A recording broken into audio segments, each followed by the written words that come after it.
Hello प्यारे बच्चों, देखिए आज 12th क्लास की फिजिक्स 7th चैप्टर और आज है बच्चों लेक्चर नंबर 2। तो बच्चों पिछले लेक्चर में यानी लेक्चर नंबर 1 में, इस चैप्टर के लेक्चर नंबर 1 में बच्चों हमने प्रत्यावर्ती धारा को पढ़ा था और उसके माध्य मान को पढ़ा था या औसत मान को पढ़ा था। माध्य कह लें या औसत कह लें, एक ही बात है। तो बच्चों आज के लेक्चर में हम पढ़ने जा रहे हैं प्रत्यावर्ती धारा का वर्ग माध्य मूल मान। ये हम क्यों पढ़ रहे हैं बच्चों, इसकी चर्चा भी थोड़ी देर बाद करेंगे। पहले इसको पढ़ लें, ये वैल्यू है क्या। दैट इज आज का टॉपिक प्रत्यावर्ती धारा का वर्ग माध्य मूल मान, that is root mean square value of alternating current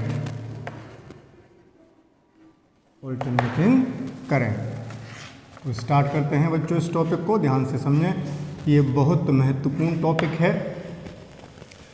तो बच्चों हमने देखा था पिछले लेक्चर में कि प्रत्यावर्ती धारा का मान हर समय लगातार बदलता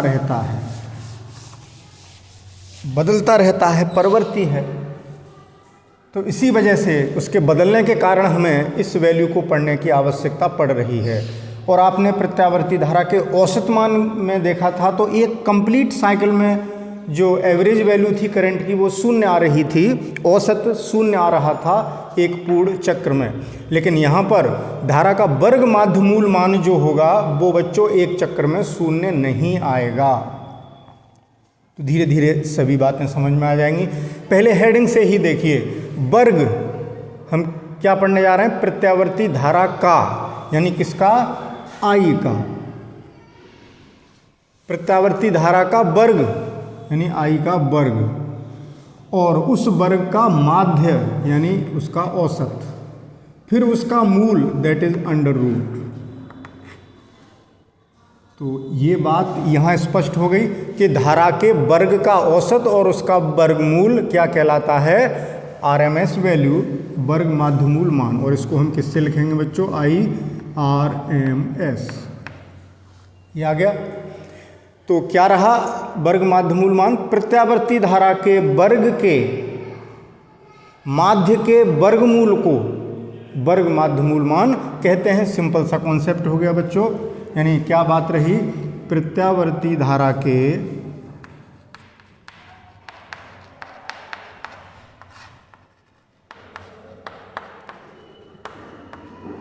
वर्ग के माध्य का वर्गमूल स्क्वायर रूट, प्रत्यावर्ती धारा का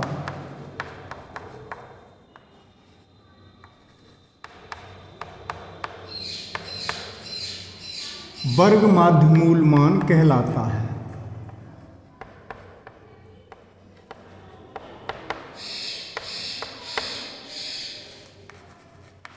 यानी IRMS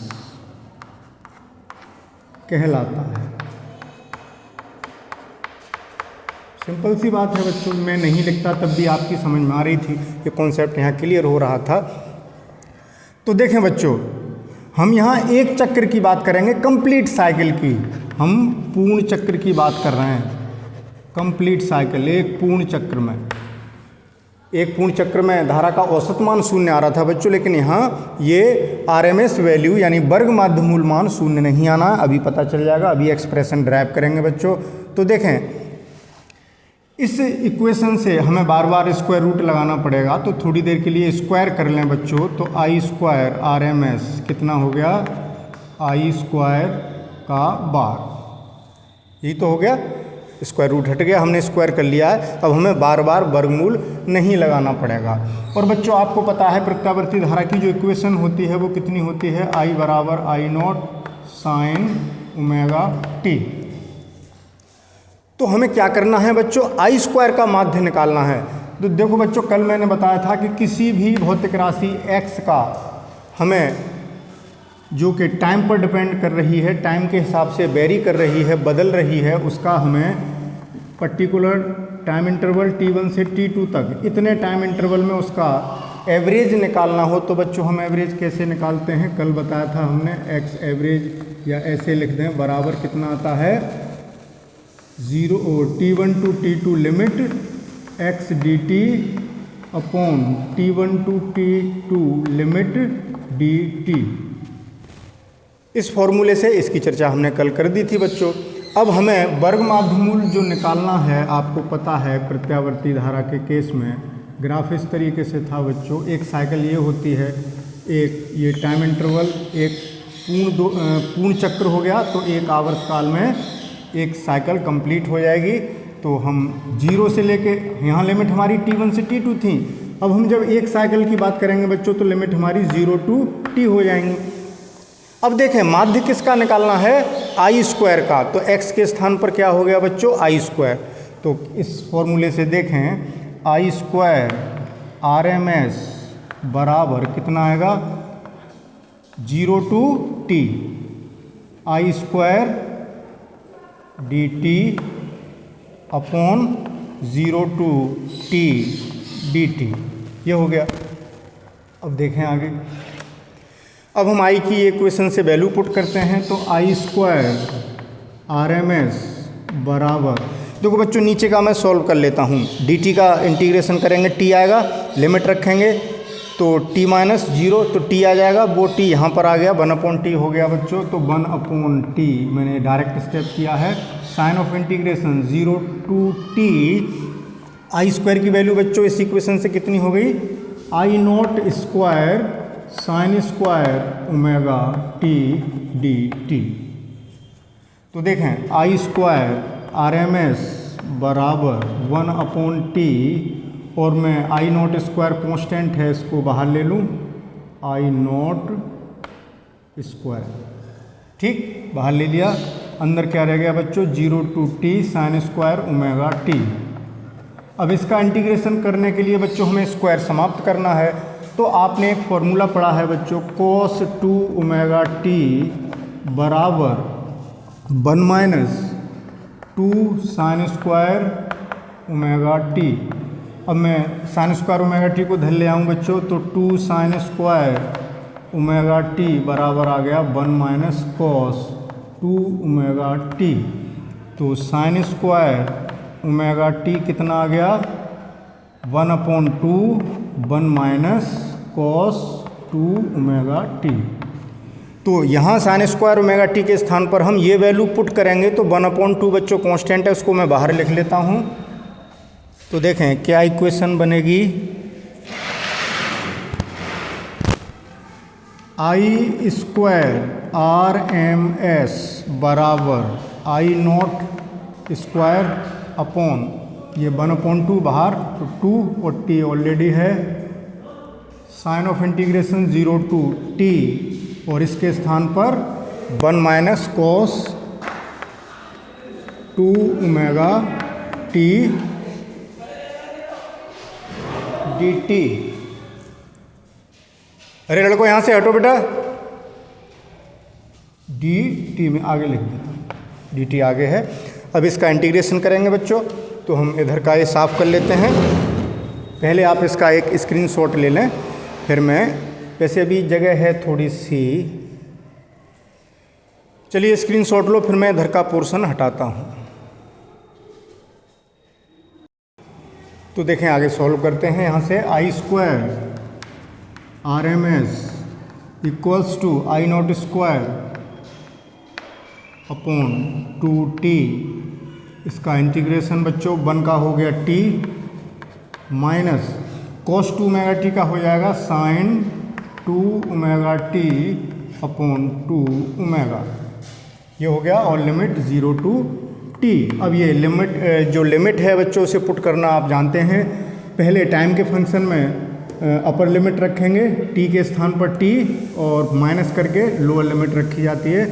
तो यहाँ से क्या मिलेगा देखें, आई स्क्वायर RMS बराबर I naught square upon 2t, limit रखिए t के स्थान पर t minus sine 2 omega t upon 2 omega, minus करके जीरो रखेंगे बच्चों, तो माइनस जीरो रखेंगे टी के स्थान पर जीरो हो गया, ठीक है। फिर प्लस, फिर यहाँ जीरो रखेंगे तो साइन जीरो की वैल्यू जीरो, तो ये हो गया। अब देखें ये 2 ओमेगा टी को मैं हल करता हूँ बच्चों। यहाँ पर देखें 2 ओमेगा टी बराबर 2 ओमेगा इंटू टी के स्थान पर 2 पाई अपॉन ओमेगा। ये हम बता चुके हैं, कल भी बताया था कि टी बराबर कितना होता है 2 पाई अपॉन ओमेगा, ठीक है। तो ओमेगा से ओमेगा कैंसिल आउट हो गए, तो ये कितना आ गया बच्चों 4 पाई, यानी अगले स्टेप में हाँ 4 पाई आ गया, ठीक है।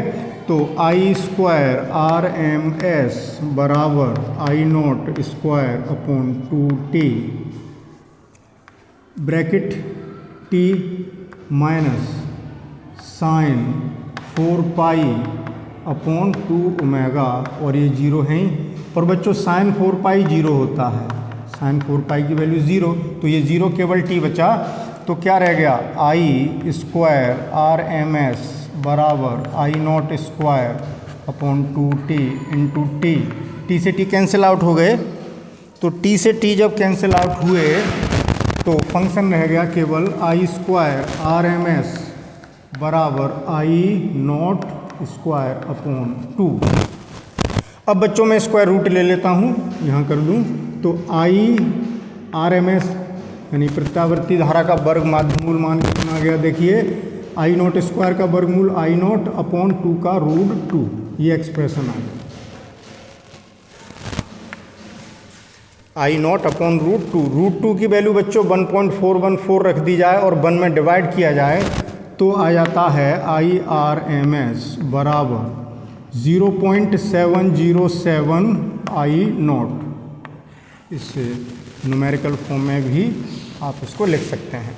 इसका अर्थ ये हुआ बच्चों कि जो वर्ग माध्यमूल मान है प्रत्यावर्ती धारा का, वो एक पूर्ण चक्र में शून्य नहीं हुआ, बल्कि प्रत्यावर्ती धारा के शिखर मान का 1/√2 गुना या 0.707 गुना या 70.7% हो गया, ठीक है।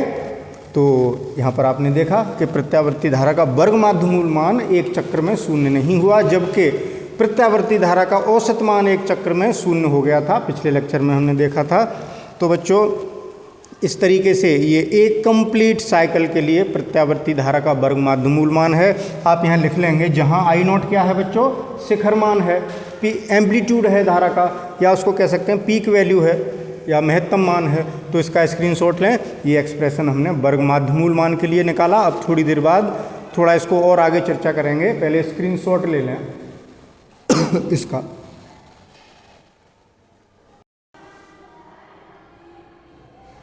तो बच्चों अभी हमने प्रत्यावर्ती धारा का वर्ग माध्यमूल मान पढ़ा था एक पूर्ण चक्र में, एक पूर्ण चक्र में इन कंप्लीट साइकिल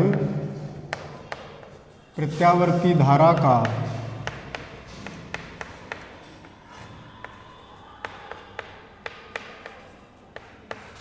वर्ग माध्यमूल मान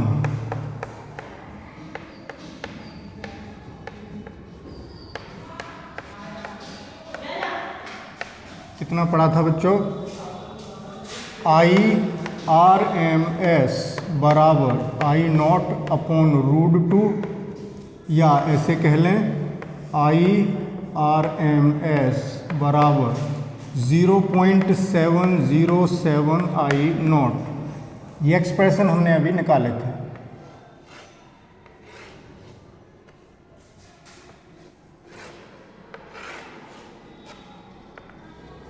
ये निकाले थे एक्सप्रेशन, जहां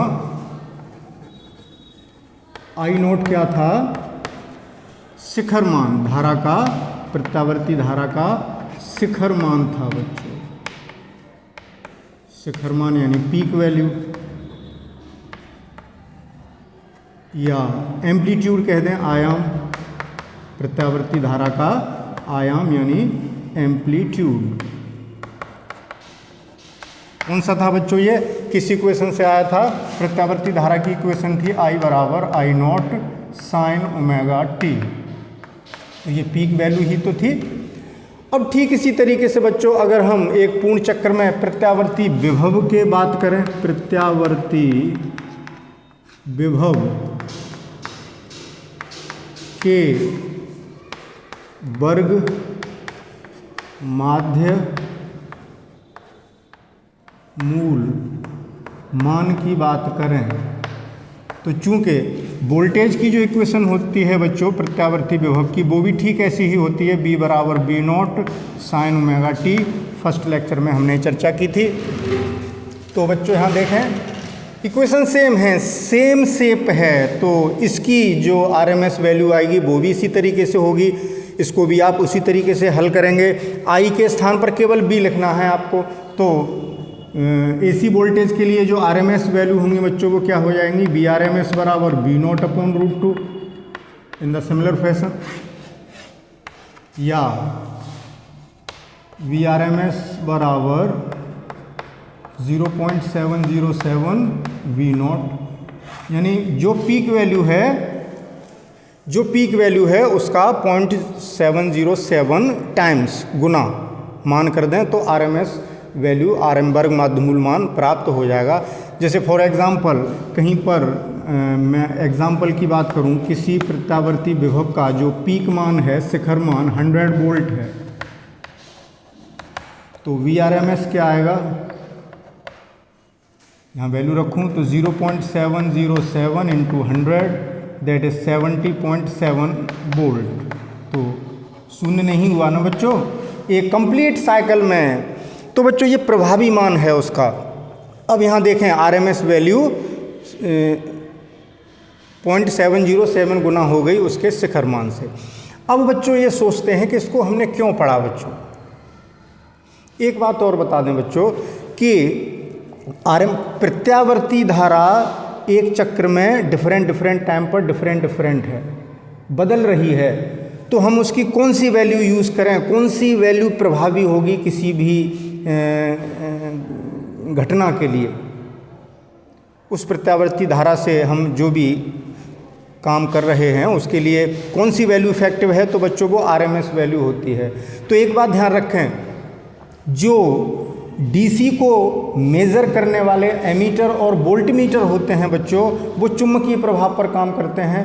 चुंबकीय प्रभाव ये हमने गैल्वेनोमीटर पढ़ाया था, एमीटर वोल्टमीटर पढ़ाए थे। लेकिन यहाँ प्रत्यावर्ती धारा को मापने वाले जो अमीटर और वोल्टमीटर होंगे वो चुंबकीय प्रभाव पर कार्य नहीं करेंगे, ऊष्मीय प्रभाव पर कार्य करेंगे। क्यों करेंगे ऊष्मीय प्रभाव पर, चुंबकीय प्रभाव पर क्यों नहीं? क्योंकि बच्चों अभी हमने बताया था कि प्रत्यावर्ती धारा एक चक्र में एक बार अगर इधर जाती है तो दूसरे अर्ध चक्र में विपरीत दिशा में जाएगी, एक चक्र में 2 बार दिशा बदल जाती है उसकी। तो इससे बच्चों जो चुंबकीय क्षेत्र उत्पन्न होगा वो एक दिशा में फिर दूसरी दिशा में, तो इसी कारण इससे प्रभावी चुंबकीय क्षेत्र उत्पन्न नहीं हो पाएगा। तो इसीलिए चुंबकीय क्षेत्र पर आधारित हम अमीटर और वोल्टमीटर नहीं बना सकते, क्योंकि यहाँ दिशाएं बदल रही हैं। इसी दिशा के बदलने के कारण बच्चों किसी सेल को हम AC से चार्ज नहीं कर सकते, प्रत्यावर्ती धारा से किसी को चार्ज नहीं कर सकते, क्योंकि दिशा 2 बार बदल रही है। तो जो क्रिया एक बार होगी उसकी विपरीत क्रिया दूसरी अर्ध चक्र में हो जाएगी। यानी एक साइकिल में अगर उसने बैटरी को चार्ज कर दिया तो दूसरे हाफ साइकिल में उसको डिस्चार्ज कर देगा, क्योंकि दिशा पलट गई, तो चार्जिंग हो ही नहीं पाएगी। विद्युत अपघटन की घटना नहीं हो पाएगी, क्योंकि जो घटनाएं धारा की दिशा पर निर्भर कर रही हैं, जैसे चुंबकीय क्षेत्र, किसी सेल को चार्ज करना, आवेशित करना, विद्युत अपघटन की क्रिया, ये दिशाओं पर निर्भर कर रही हैं और यहाँ दिशा बदल रही है। इसलिए प्रत्यावर्ती धारा इन घटनाओं को प्रदर्शित नहीं करती है। लेकिन धारा के ऊष्मीय प्रभाव की घटना के, विद्युत धारा के बहने से ऊष्मा प्रवाहित होती है बच्चों, वो ऊष्मा विद्युत धारा के प्रवाहित होने से ऊष्मा उत्पन्न होती है। इस घटना को हम धारा का ऊष्मीय प्रभाव कहते हैं। ऊष्मीय प्रभाव धारा की दिशा पर निर्भर नहीं करता है, इसलिए प्रत्यावर्ती धारा अपना ऊष्मीय प्रभाव दिखाती है। आप घर में अपने हीटर इस्तेमाल करते हैं तो उसमें प्रत्यावर्ती धारा से ही हीट उत्पन्न हो रही है बच्चों। तो इसीलिए हम इस वैल्यू को प्रभावी मान भी कह देते हैं। जो हमने RMS वैल्यू लिखी है बच्चों, उसको इफेक्टिव वैल्यू यानी प्रभावी या आभासी मान भी कह सकते हैं। ये जो हमने VRMS लिखा है उसके स्थान पर हम बी इफेक्टिव वैल्यू, यही वैल्यू प्रभाव दिखा रही है अपना, यानी प्रभावी मान वोल्टेज का, ऐसे ही करंट का, दोनों के लिए बात हो रही है। प्रभावी मान ऐसे भी लिख सकते हैं इस वैल्यू को, और ऐसे भी लिख सकते हैं आभासी मान, यानी वर्चुअल वैल्यू दैट इज आभासी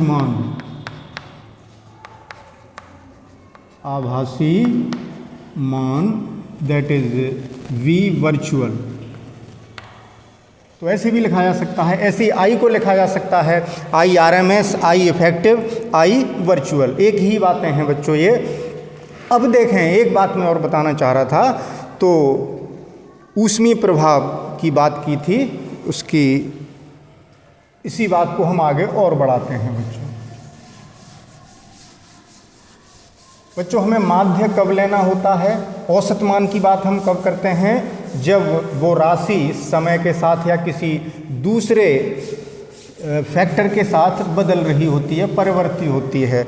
और प्रत्यावर्ती धारा एक परिवर्ती धारा है, वो आवर्ती धारा है, लगातार बदल रही है, हर क्षण उसका मान, अलग अलग क्षणों पर उसका मान अलग अलग होता है। इसीलिए यहाँ पर हम उसके माध्य मान की बात करते हैं, वर्ग माध्य मूल मान की बात करते हैं बच्चों। तो इसी बात को हम आगे समझते हैं कि इसको समझने के पीछे, मतलब इसको पढ़ने के पीछे हमारा क्या फैक्टर था बच्चों। इधर AC यानी ऑल्टरनेटिंग करंट, इधर DC। देखो बच्चों, अगर किसी तार में DC बह रही है, मान लो I एम्पियर की DC बह रही है, तो उस तार में T समय में उत्पन्न ऊष्मा H बराबर हो जाएगी बच्चों I²RT। इस तार का जो, या इस चालक का जो रेसिस्टेंस है, जो प्रतिरोध है R है, तो इतनी ऊष्मा उत्पन्न होगी T टाइम में।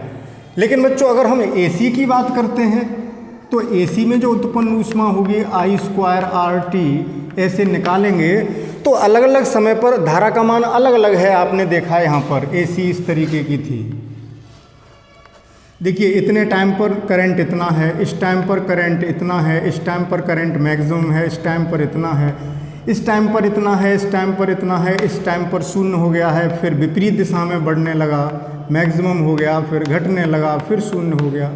तो डिफरेंट टाइम पर वैल्यू डिफरेंट आ रही है आई की। तो इस फॉर्मूले में क्या रखें हम, ये समस्या आती है हमारे सामने, कितनी ऊष्मा उत्पन्न होगी ये बात नहीं कर सकते हम। एक साइकिल में या एक साइकिल की बात नहीं हो रही, हम जनरली बात कर रहे हैं। हम टी टाइम में, अब आवर्तकाल तो इसका भले ही टी हो, लेकिन हम टी टाइम की बात करें तो टी टाइम में हम ऊष्मा की बात करेंगे, तो हमें यहाँ औसत ऊष्मा की बात करनी पड़ेगी, क्योंकि औसत या माध्य की, क्योंकि आई की वैल्यू लगातार बदल रही है। तो H बराबर क्या हो जाएगा बच्चों, I², यहाँ इसका भी औसत लेना होगा, R तो कांस्टेंट है, टाइम भी कांस्टेंट है, ठीक है। टी टाइम में इतनी ऊष्मा उत्पन्न होगी। अब यहाँ देखें कि अभी हमने पढ़ा था कि IRMS बराबर, हमने बताया था कि धारा का वर्ग, उसका औसत और उसका वर्गमूल, ये वर्ग माध्यमूल मान था। अगर मैं स्क्वायर कर दूं तो I²RMS बराबर कितना आ गया, I²। यही तो यहाँ पर है औसत यहीं पर है। तो I² के औसत को मैं I²RMS लिख सकता हूँ, तो H बराबर I²RMS इंटू RT। जब बच्चों मैं RMS वैल्यू लेता हूं तब उतनी ही ऊष्मा उत्पन्न होती है जितनी कि DC करंट से हो रही थी। तो RMS वैल्यू हमें ये बताती है। तो बच्चों इसका एक्चुअली जो RMS वैल्यू हम पढ़ रहे हैं उसका फिजिकल सिग्निफिकेंस क्या है, उसका क्या भौतिक महत्व है, उस बात को मैं समझाने जा रहा हूं। तो हम यहाँ जैसे DC में उत्पन्न ऊष्मा निकाल लेते थे, यहाँ पर हम डायरेक्ट I²RT से नहीं निकाल सकते, हमें I²RMS की ज़रूरत पड़ रही है। तो एक तरीके से प्रत्यावर्ती धारा का वर्ग माध्यमूल मान वह मान है जो किसी चालक में उतनी ही ऊष्मा उत्पन्न करता है जितनी कि उतनी वैल्यू की दिष्ट धारा से उत्पन्न होती। तो दिष्ट धारा से एक अब जब आरएमएस वैल्यू की बात करने लगे तो यहाँ पर ये दिष्ट धारा की तरह प्रयुक्त होने लगी इस सूत्र में। वैसे हम एच का मान नहीं निकाल पा रहे थे ना यहाँ पर, क्योंकि I is different at different time, लेकिन यहाँ निकल आया। तो देखो बच्चों, आरएमएस वैल्यू की जरूरत हमें पड़ी तो जो उत्पन्न ऊष्मा है उस सूत्र में इसका उपयोग हो रहा है, इसीलिए हमने इसको प्रभावी मान कहा था बच्चों कि आई जो आरएमएस वैल्यू है उसको हम आई इफेक्टिव भी लिख सकते हैं, आई वर्चुअल भी लिख सकते हैं। अब बच्चों एक बात समझें कि जो अमीटर और वोल्टमीटर हैं प्रत्यावर्ती धारा को मापने वाले, वो ऊष्मीय प्रभाव पर कार्य करते हैं। तो वो जो वैल्यू देते हैं कि जैसे मान लो प्रत्यावर्ती धारा, मैं प्रत्यावर्ती धारा के कॉलम में ही बात कर रहा हूँ कि यदि किसी वोल्टमीटर ने 100 वोल्ट किसी चालक के सिरों पर इतना वोल्टेज मापा है, किसने? प्रत्यावर्ती विभव को मापने वाले वोल्टमीटर ने अगर ये रीडिंग दी है तो बच्चों इसको मैं क्या लिखूं? V0 लिखूं कि VRMS लिखूं कि V लिखूं?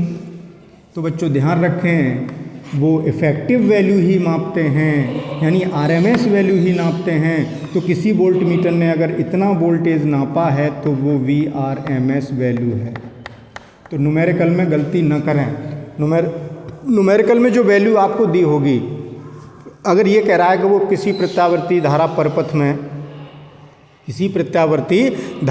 में 100 वोल्ट विभवांतर आरोपित है, तो आप उसको V0 नहीं मानेंगे। अगर वो कह रहा है कि शिखर मान इतना है, पीक वैल्यू इतनी है, आयाम इतना है, तब V0 मानेंगे। अगर कुछ नहीं कह रहा, सिर्फ ये कह रहा है कि विभवांतर इतना है, तो आपको ध्यान रखना है कि VRMS वैल्यू ही है। जरूरी नहीं है कि वो ये लिखेगा कि प्रत्यावर्ती विभव का वर्ग माध्यमूल मान इतना है, 100 वोल्ट है, ऐसा नहीं। वो नहीं भी लिखता है तो आपको ध्यान रखना है, विशेष रूप मेरी बात को बच्चों बहुत ध्यान से सुने। तो वो आरएमएस वैल्यू दी है, अगर आप इस बात को पकड़ लेंगे, गांठ बांध लेंगे, तो न्यूमेरिकल में गलती नहीं होगी बच्चों।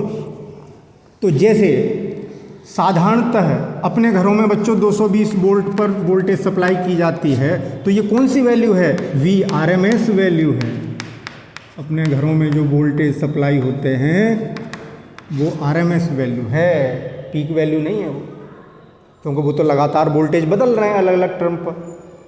तो इसीलिए हमने वर्ग माध्यमूल मान पढ़ा था, तो वही इफेक्टिव वोल्टेज है ये, तो ये प्रभावी मान है 220 वोल्ट, वही आरएमएस वैल्यू है बच्चों। ध्यान रखेंगे तो ये गलती अब नहीं करेंगे। तो अब समझ में आ गया होगा कि हमने IRMS और VRMS क्यों पढ़ा। तो ध्यान रखेंगे, किसी वोल्टमीटर या प्रत्यावर्ती अमीटर से मापे गए जो मान होते हैं वो IRMS और VRMS वैल्यू होते हैं। ठीक है बच्चों, तो चलिए इसका स्क्रीनशॉट लें। बच्चों आरएमएस वैल्यू कंप्लीट हुई। अब हम बात करते हैं बच्चों कि प्रत्यावर्ती धारा के संबंध में एक रोचक तथ्य जान लेते हैं। बड़ा इंटरेस्टिंग टॉपिक है ये, आपको मैं एक नॉलेज के लिए बता रहा हूं बच्चों कि जो प्रत्यावर्ती धारा होती है यानी ऑल्टरनेटिंग करंट, वो चालक के, जैसे ये वायर है बच्चों, ठीक है, उसका ऑलमोस्ट भाग आउटर सरफेस पर ही फ्लो होता है। एसी हमेशा चालक के बाहरी सतह पर, जैसे बच्चों अगर ये चालक होता तो संपूर्ण आयतन में धारा प्रवाहित न होके केवल बाह्य पृष्ठ से ही वो प्रत्यावर्ती धारा पास होती है, गुजरती है, बाहर की सरफेस से, आउटर लेयर से ही गुजरती है। तो इसीलिए बच्चों आप एक काम करके देखेंगे, आपके घर में जो फिटिंग हो रही है, जो वायर हैं जो एसी करंट के लिए, मतलब एसी के लिए प्रयुक्त किए जाते हैं, उस पर प्लास्टिक चढ़ी होती है, उसको छील के देखेंगे आप तो उसमें बहुत पतले पतले तार के एक गुच्छा होता है, बहुत पतले पतले तार को फिर उनको एक प्लास्टिक के कवर में रख दिया जाता है। तो ऐसा क्यों करते हैं? इतने तार क्यों बनाते हैं? उतना ही एक मोटा तार क्यों नहीं बना देते? वजह है बच्चों, क्योंकि वो केवल बाहरी सतह पर ही प्रवाहित हो रही है। तो एक तार, इतना मोटा सा तार ले लिया हमने, तो केवल अब अंदर का तो मटेरियल वेस्ट गया, अंदर तो प्रवाहित हो ही नहीं रही है। तो हम पतले पतले तार ले लेंगे, उतनी ही मोटाई में पतले पतले तार के, तो अब पतले तार यहाँ इस प्लास्टिक के अंदर बहुत सारे पतले तार हो गए तो हर पतले तार के पृष्ठ से होकर के जाएगी, यानी पूरा मोस्टली वॉल्यूम कवर होगा, तो ज़्यादा धारा प्रवाहित हो जाएगी बच्चों। तो इस प्रत्यावर्ती धारा जो बाह्य पृष्ठ, चालक के बाहरी पृष्ठ से गुजरती है, से प्रवाहित होती है, इस घटना को स्किन इफेक्ट कह देते हैं बच्चों, स्किन इफेक्ट। तो यही कारण है कि हम एक सिंगल वायर, एक मोटा सा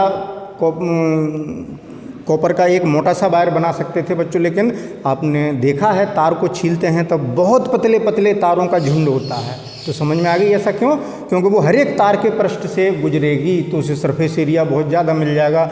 इसीलिए एसी के लिए, प्रत्यावर्ती धारा के लिए, ऑल्टरनेटिंग करंट के लिए बहुत पतले पतले तारों का एक समूह प्रयुक्त किया जाता है, जबकि डीसी बच्चों पूरे वायर में होकर प्रवाहित होती है, अंदर पूरे आयतन में से, अंदर से भी प्रवाहित होगी, तो वहाँ पतले तार करने की आवश्यकता ही नहीं है। वहाँ हम केवल एक मोटा पतला तार ले लेते हैं।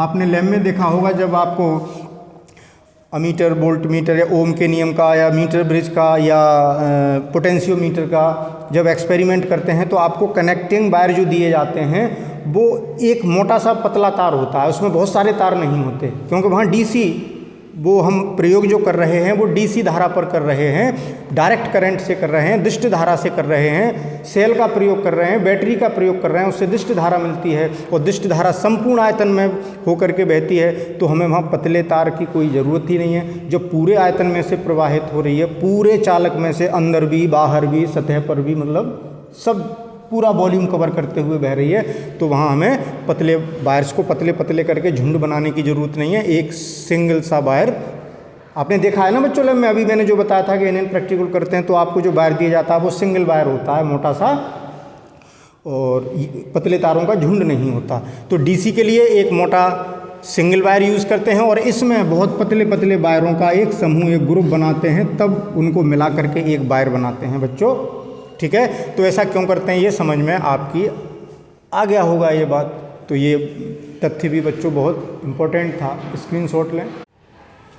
बच्चों ऑल्टरनेटिंग करंट से रिलेटेड एक इंटरेस्टिंग बात और बताते हैं, एक रोचक तथ्य और समझ लीजिए कि जैसे हमें समान वोल्टता की दोनों धाराएं दी जाएं, दिष्ट धारा और प्रत्यावर्ती धारा, दोनों के वोल्टेज समान हों, यानी एक एसी है कि वो 220, जैसे घरों में आने वाली विद्युत धारा की ही बात कर लेते हैं बच्चों, जो हमें पावर सप्लाई की जाती है घरों में वो 220 वोल्ट पर होती है। तो एक तो हमारे पास करंट है 220 वोल्ट की एसी, और यानी प्रत्यावर्ती धारा, और एक है 220 वोल्ट की डीसी।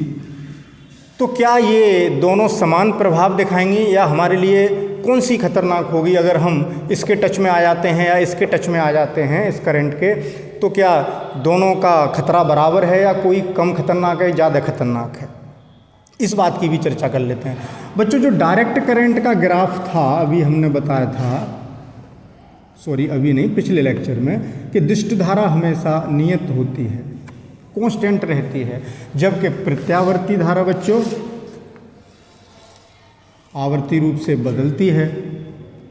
तो मैंने एक बात बताई थी कि ये जो वैल्यू है बच्चों, जो 220 वोल्ट की डीसी है, जब आप इसके संपर्क में आएंगे तो आपको 220 वोल्ट का ही झटका लगेगा, 220 वोल्ट, क्योंकि इसका मान नियत है। इसमें न तो मीन वैल्यू है, न आरएमएस वैल्यू है, जहाँ जब कोई भौतिक राशि परिवर्तित ही नहीं हो रही है तो उसका औसत मान भी वही होगा, माध्य मान भी वही होगा, उसका जनरल वैल्यू क्षणिक मान भी वही होगा किसी भी टाइम पर देखो।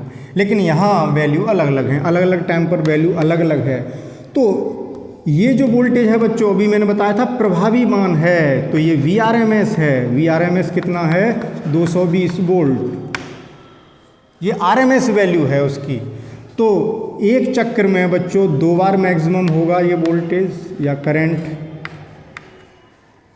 तो यहाँ क्या होगा, पीक वैल्यू अगर हम यहाँ निकालें बच्चों, तो VRMS हमने पढ़ा था कि V0 अपॉन √2, तो V0 कितना हो गया? √2 इंटू VRMS, √2 1.414 इंटू ये 220, इनका गुणा करोगे बच्चों तो लगभग 311 वोल्ट आएगा। तो इसका झटका बच्चों 311 वोल्ट का होगा और वो 220 वोल्ट ही हैं, तो ये ज़्यादा खतरनाक हुई। देखें एक ही साइकिल में 2 बार झटके जो होंगे, ये -3 मतलब एक बार तो +311 है और ये -311 है, ये हुआ, ठीक है ना। तो अगर हम इसका डिफरेंस देखें बच्चों, इसमें से इसे घटाएं तो 622 हो गया, देख रहे हैं। तो यहाँ झटका ज़्यादा खतरनाक है बच्चों। तो सेम वोल्टेज की एसी और डीसी में जो खतरनाक होती है हमारे लिए, जो सबसे ज़्यादा खतरा पैदा करती है वो एसी होती है, जबकि वोल्टता दोनों की समान है। यहाँ तो पीक वैल्यू भी यही है और जनरल वैल्यू भी यही है, इफ़ेक्टिव वैल्यू भी वही है, लेकिन यहाँ पीक वैल्यू बच्चों 220 वोल्ट की 311 आ रही है। बात समझ में आई? तो ध्यान रखेंगे कि समान वोल्टता की एसी और डीसी में एसी ज़्यादा डेंजरस है, ठीक। तो इसका भी स्क्रीनशॉट लें। तो बच्चों आज हमने वर्ग माध्यमूल मान पढ़ लिया है प्रत्यावर्ती धारा का। तो आज के लेक्चर को बच्चों हम यहीं समाप्त करते हैं। बातें तो बहुत हैं एसी और डीसी के बीच, अगर हम अंतर की बात करें तो बच्चों जहाँ टॉपिक जिस पॉइंट की बात आया करेगी, जहाँ भी कहीं ऐसा हमें लगेगा कि यहाँ पर हम दोनों में अंतर बता सकते हैं, वहाँ बताते चला करेंगे। यहाँ एक साथ में टेबल नहीं बना रहा, छोटी कक्षाओं की तरह, कक्षा 6, 7, 8 की तरह, इधर प्रत्यावर्ती धारा, इधर दिष्ट धारा। भाई जैसा जैसा प्रकरण आएगा वहीं बता दिया करेंगे कि अगर डीसी में ऐसा होता, एसी में ये हो रहा, ठीक है ना, आप समझते चलेंगे। अब मैं यहाँ एक साथ कंपैरिजन नहीं कर रहा, बहुत सी बातें हैं। एसी की वोल्टेज को हम ट्रांसफार्मर से घटा और बढ़ा सकते हैं और इसको हम ट्रांसफार्मर से घटा बढ़ा नहीं सकते। ट्रांसफार्मर का प्रयोग दिष्ट धारा में नहीं हो सकता। इसको हम बिना ऊर्जा हानि के बहुत दूर तक भेज सकते हैं प्रत्यावर्ती धारा को। इस दिष्ट धारा को बहुत दूरी तक भेजोगे तो ऊर्जा की बहुत हानि हो जाएगी, तो इसको दूर स्थानों तक भेजना संभव नहीं है। इसके उत्पादन में लागत कम आती है, इसके उत्पादन में लागत बहुत अधिक आती है। प्रत्यावर्ती धारा के चुम्बक नहीं बनाए जा सकते और दिष्ट धारा से हम चुम्बक बना लेते हैं। ये विद्युत अपघटन की क्रिया नहीं कर सकता, रासायनिक प्रभाव नहीं दिखा सकता, जबकि दिष्ट धारा रासायनिक प्रभाव भी दिखाएगी, विद्युत अपघटन की क्रिया भी करेगी, सेल को भी चार्ज करेगी, ये सेल को चार्ज नहीं करेगी, ठीक है। इसके चालन के लिए, इसको प्रवाहित करने के लिए हमें पतले पतले तारों का एक समूह लेना पड़ता है, जबकि ये एक सिंगल वायर में ही प्रवाहित की जा सकती है आसानी से। तो बहुत सारी बातें हैं बच्चों, जहाँ जहाँ टॉपिक आएगा वहाँ वहाँ उसकी बात करेंगे। तो बच्चों कल हम पढ़ेंगे डिफरेंट टाइप के सर्किट्स, प्रत्यावर्ती धारा परपथ। कल जो हम पढ़ेंगे वो आज यहाँ पर चर्चा करते हैं, प्रत्यावर्ती धारा परपथ विभिन्न प्रकार के। देखो किसी भी सर्किट में एक ईएमएफ के लिए सोर्स होगा, प्रत्यावर्ती विद्युत वाहक बल का स्रोत लगा होगा और उस परपथ में बहुत सारे अवयव हो सकते हैं। प्रेरकत्व हो सकता है, यानी कुंडली हो सकती है, प्रतिरोध हो सकता है, संधारित्र लगा हो सकता है। तो इनके बेस पर हम डिफरेंट सर्किट्स बनाएंगे बच्चों। तो प्रत्यावर्ती धारा परपथों को पढ़ना न भूलें, बहुत इंपॉर्टेंट टॉपिक है। तो कल से एक बहुत महत्वपूर्ण, अभी तक बच्चों हमने एसी का एक परिचय किया था, एसी की वैल्यू क्या है, उसका आरएमएस वैल्यू क्या है, उसकी मीन वैल्यू क्या है, हाफ साइकिल में क्या है, कंप्लीट साइकिल में क्या है, इन चीज़ों के बारे में हमने पढ़ लिया। अब मेन चीज़ उन सर्किट्स के बारे में पढ़ेंगे। भिन्न भिन्न अवयवों से जब प्रत्यावर्ती धारा प्रवाहित होती है तो वहाँ पर किस किस तरीके के व्यवहार हमें देखने को मिलते हैं, कौन कौन सी बातें हमें पढ़नी हैं। तो इन सर्किट्स के बारे में पढ़िएगा लेक्चर नंबर 3 से। ओके बच्चों, इतना काम मन लगा के सफाई से बड़ा सुंदर तरीके से नोट्स बना के पूरा कर लीजिए। ये chapter exam point of view से बहुत इम्पोर्टेंट है। ओके, मिलते हैं कल बच्चों, गुड बाय।